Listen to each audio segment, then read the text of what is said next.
स्वागत है आपका कमोडिटी राउंडअप में। आपके साथ मैं हूं नेहा आनंद। कार्यक्रम की शुरुआत करते हैं इस वक्त की सुर्खियों के साथ।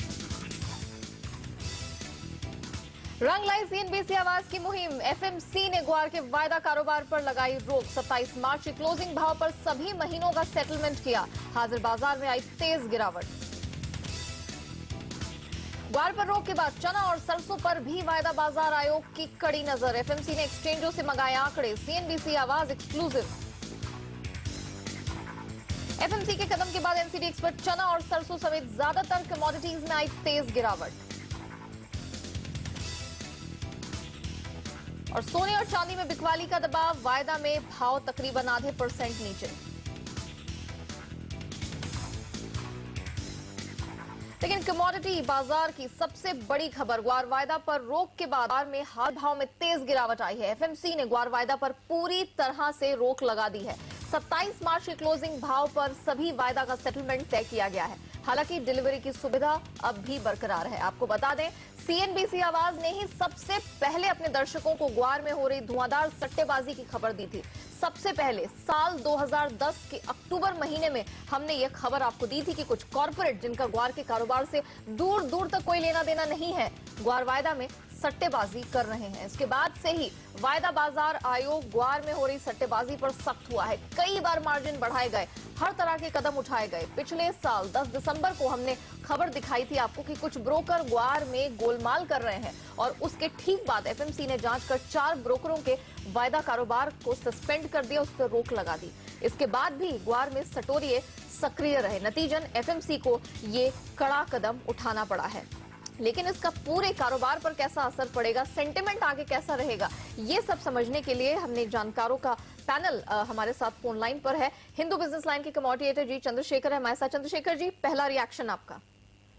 हाँ, अच्छा है, मैं इसका स्वागत करता हूं क्योंकि ये तो बहुत लेट हो गया है, फिर भी बेटर लेट देन नेवर।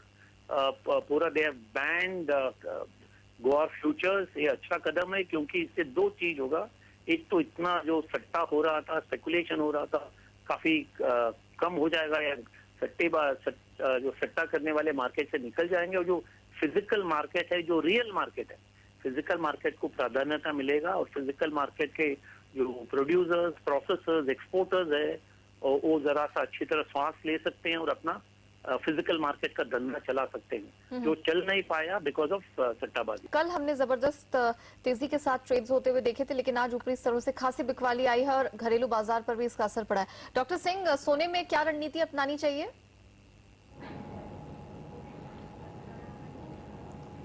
फिलहाल देखिए, अभी गोल्ड की अगर बात करें तो इस समय अगर यहाँ पर देखें तो थोड़ा सा एक जो एक्सपायरी का व्यू है, इसकी वजह से थोड़ा सा यहाँ पर सेलिंग प्रेशर देखने को मिल रहा है। प्लस अगर इंडिया के अगर देखते हैं तो प्रणव दा ने जैसा कहा है कि यहाँ पर थोड़ा सा वो हो सकता है एक्साइज ड्यूटी में थोड़ी सी छूट दें, लेकिन इम्पोर्ट में अभी भी असमंजस बना हुआ है क्योंकि डीएमके और ममता जी बिल्कुल भी अगेंस्ट में बिल्कुल ही फोकस कर रहे हैं कि नहीं, आप इसकी ड्यूटी कम करिए इसको।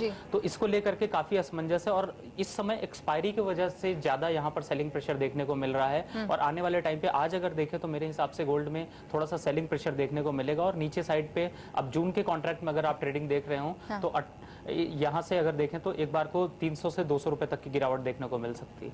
ओके, तो यहाँ से सेल की रणनीति अपनानी चाहिए। सोने में गिरावट हावी रहेगी, लेकिन चांदी का क्या? चांदी फिर से एक दिशाहीन माहौल में जा पहुंचा है, यहाँ पे क्या करना चाहिए?